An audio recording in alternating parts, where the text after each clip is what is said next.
Praise the lord. ప్రభువైన యేసుక్రీస్తు వారి పరిశుద్ధ నామములో మీ అందరికీ నా హృదయపూర్వక వందనాలు తెలియజేస్తుంటున్నాను. మరొక చక్కటి దినాన్ని ప్రభు మనకు అనుగ్రహించినందుకై దేవుని కృతజ్ఞతాస్తుతులు చెల్లిస్తుంటున్నాను. ఈ దినపు వాక్య భాగాన్ని పరిశుద్ధ లేఖనాల నుండి చూద్దాం రండి. కీర్తనల గ్రంథము 145వ కీర్తన 18వ వచనం నుండి ఉన్న వాక్య భాగాన్ని మనం చదువుకుందాం. తనకు మొరపెట్టు వారందరికీ, తనకు నిజముగా మొరపెట్టు వారికందరికీ యెహోవా సమీపముగా ఉన్నాడు. తన యందు భయభక్తులు గల వారి కోరిక ఆయన నెరవేర్చును. వారి మొర్ర ఆలకించి వారిని రక్షించును. యెహోవా తను ప్రేమించు వారందరినీ కాపాడును.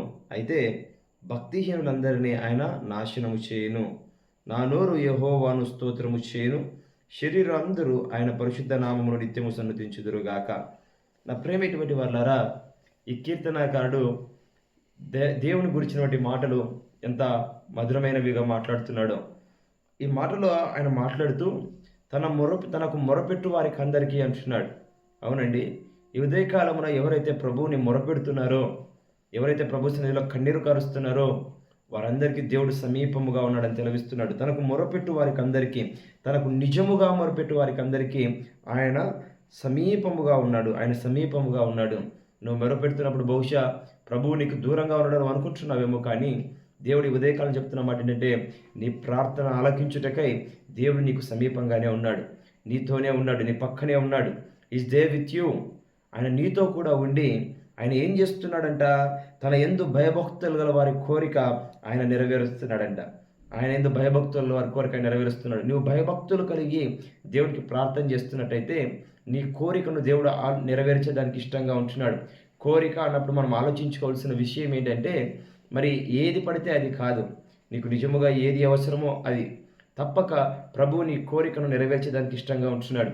నీవు దేవుని యందు భయభక్తులు కలిగి ప్రభువుకి ప్రార్థిస్తున్నట్టయితే నీ ప్రార్థన జవాబు రాదేమో, ప్రార్థనకు ప్రతిఫలం రాదేమో అని నువ్వు చింతించాల్సిన అక్కర్లేదు. కానీ తప్పక ప్రభు నీకు జవాబిస్తాడని దేవుని సేవకుడిగా మీకు మనవి చేస్తున్నాను. అంతే మాత్రమే కాదు, వారి మొర ఆలకించి వారిని రక్షించను అంటున్నాడు. నీ అపాయాలలో నుండి, నీ కష్టాలలో నుండి, నీ నష్టాలలో నుండి నీ ప్రార్థన ఆలకించి ప్రభు నేను రక్షిస్తాడు. నీకున్న సకల ఉపద్రవములలోనూ తన కాపుదలను నీకు అనుగ్రహిస్తాడు, తన శాంతిని నీకు అనుగ్రహిస్తాడు, తన సమాధానం నీకు అనుగ్రహిస్తాడు. కాబట్టి ఉదయకాలన దేవునికి నిజముగా మొరపెడదాము, భయభక్తులు కలిగి మొరపెడదాము. అప్పుడు మన ప్రార్థన దేవుడు ఆలకించేవాడు అంటున్నాడు. అయితే ఇక్కడ రాయబడుతున్నటువంటి మరొక మాట ఏంటంటే, యెహోవా తన్ను ఆశ్రయించు వారందరినీ కాపాడును, తను ప్రేమించు వారందరినీ కాపాడును. మనము దేవుని ప్రేమించాలండి, దేవుని ప్రేమించాలి. ఈ లోకాన్ని ప్రేమించొద్దు, మనుషుల్ని ప్రేమించొద్దు.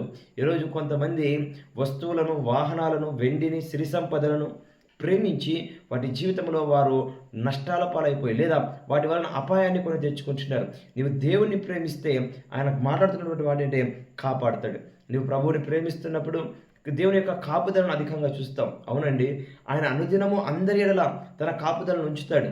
అయితే తను ప్రేమించే వారి పట్ల దేవుని యొక్క కాపుదల పనిచేస్తుంది. నీవు ఆ కాపుదలలోని బయటికి రాలేవు.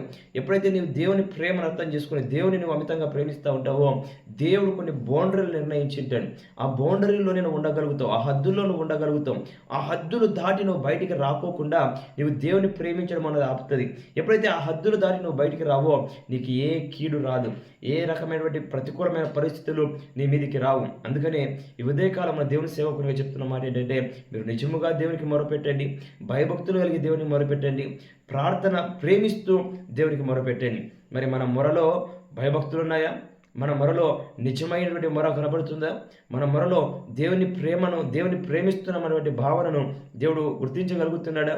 అటువంటి జీవితం ఒకవేళ ఉన్నట్టయితే దేవుని యొక్క వాగ్దానం చెప్తుంది, ఆయన నిన్ను రక్షిస్తాడు, ఆయన నీ కోరికను తీరుస్తాడు, ఆయన నిన్ను సంరక్షిస్తాడు. కాబట్టి ఈ ఉదయకాలం మన జీవితాన్ని రీతిగా మలుచుకుందాం. ఇటు కృప దేవుడు మనందరికీ దయచేయును గాక. God bless you all.